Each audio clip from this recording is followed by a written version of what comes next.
सभी को जय श्री कृष्णा, जय माँ दुर्गा। आज हम माँ शैलपुत्री की कथा सुनाएंगे। माँ शैलपुत्री जो नवरात्रि के पहले दिन पूजी जाती है, माँ दुर्गा का यह प्रथम स्वरूप है। इनका नाम शैलपुत्री इसलिए है क्योंकि वह हिमालय पर्वत की पुत्री है। उनकी कथा पौराणिक ग्रंथों में विस्तार से वर्णित है और ये भक्ति, प्रेम, तपस्या और पुनर्जन्म की एक अद्भुत कहानी है। चलिए कथा शुरू करते हैं। माँ शैलपुत्री की कहानी उनके पिछले जन्म से शुरू होती है, जब वे दक्ष प्रजापति की पुत्री सती के रूप में अवतरित हुई थी। सती का विवाह भगवान शिव से हुआ था। सती शिव को अपने प्राणों से भी अधिक प्रेम करती थी, लेकिन उनके पिता दक्ष शिव को पसंद नहीं करते थे। दक्ष का मानना था कि शिव एक तपस्वी और वैरागी है जो उनकी पुत्री के योग्य नहीं है। इस कारण दक्ष और शिव के बीच हमेशा तनाव बना रहता था। एक बार दक्ष ने एक विशाल यज्ञ का आयोजन किया। इस यज्ञ में उन्होंने सभी देवी देवताओं, ऋषि मुनियों और गणों को आमंत्रित किया, लेकिन जानबूझकर भगवान शिव को और सती को निमंत्रण नहीं भेजा।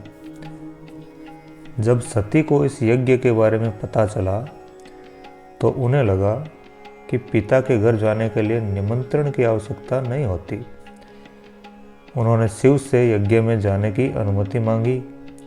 शिव ने उन्हें समझाया कि बिना निमंत्रण के वहां जाना उचित नहीं होगा और दक्ष का व्यवहार उनके प्रति सम्मानजनक नहीं रहेगा। लेकिन सती का आग्रह इतना प्रबल था कि शिव ने उन्हें जाने की अनुमति दे दी।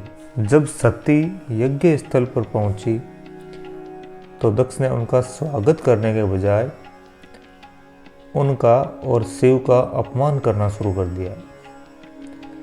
उन्होंने शिव को शमशानवासी, कपालिक और अन्य असभ्य भाषा से संबोधित किया। सती के लिए यह अपमान असहनीय था। उन्हें यह देखकर बहुत दुख हुआ कि उनके पिता और अन्य लोग उनके पति का तिरस्कार कर रहे थे। क्रोध और शर्मिंदगी से भरी सती ने निर्णय लिया कि वह उस शरीर को त्याग देगी जो ऐसे पिता से उत्पन्न हुआ था। उन्होंने योगाग्नि उत्पन्न की और उसी यज्ञ की अग्नि में प्रवेश कर अपने प्राण त्याग दिए। इस घटना की खबर जब भगवान शिव को मिली तो वे क्रोधित हो उठे। उन्होंने अपने गणों को भेजकर दक्ष के यज्ञ को नष्ट कर दिया और दक्ष का सिर काट दिया। बाद में अन्य देवताओं के अनुरोध पर शिव ने दक्ष को बकरे का सिर लगाकर जीवन दान दिया, लेकिन सती के चले जाने का दुख शिव के हृदय में बना रहा। वह सती के शव को लेकर पूरे ब्रह्मांड में भटकने लगे। तब भगवान विष्णु ने अपने सुदर्शन चक्र से सती के शरीर को खंडित कर दिया, जिसके टुकड़े पृथ्वी पर विभिन्न स्थानों पर गिरे। ये स्थान आज शक्तिपीठ के रूप में पूजे जाते हैं।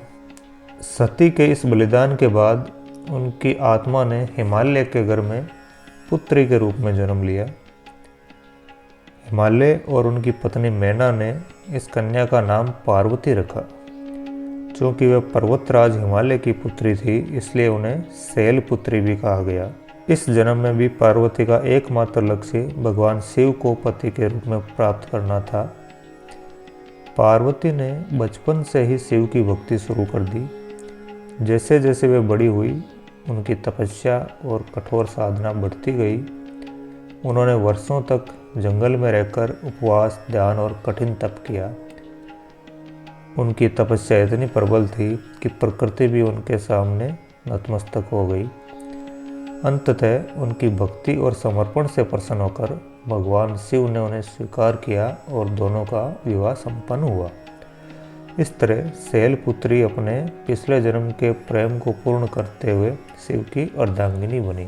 ये कहानी थी माँ शैलपुत्री की, माँ शैलपुत्री का स्वरूप अत्यंत सौम्य और तेजस्वी है। वे सफ़ेद वस्त्र पहनती हैं। वह पवित्रता और शांति का प्रतीक है। उनके दाहिने हाथ में त्रिशूल है और बाएं हाथ में कमल का फूल है। त्रिशूल शक्ति और बुराई पर विजय का प्रतीक है, जबकि कमल पवित्रता और ज्ञान का प्रतीक है।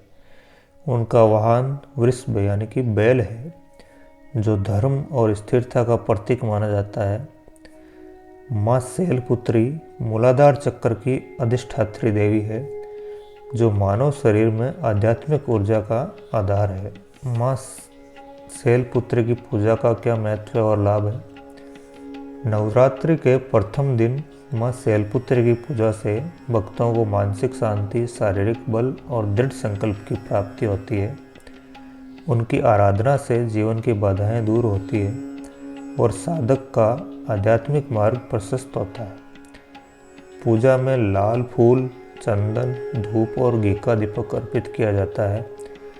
उनका मंत्र है ओम देवी शैलपुत्रये नमः और एक अन्य मंत्र है वंदे वांछित लाभाय चंद्रार्धकृत शेखराम वृषारूढ़ाम शूलधराम शैलपुत्रीम यशस्विनीम। इसका जाप विशेष रूप से फलदायी माना जाता है, इसलिए सभी भक्तों को इन मंत्रों का जाप करना चाहिए। बोलिए माँ शैलपुत्री की जय।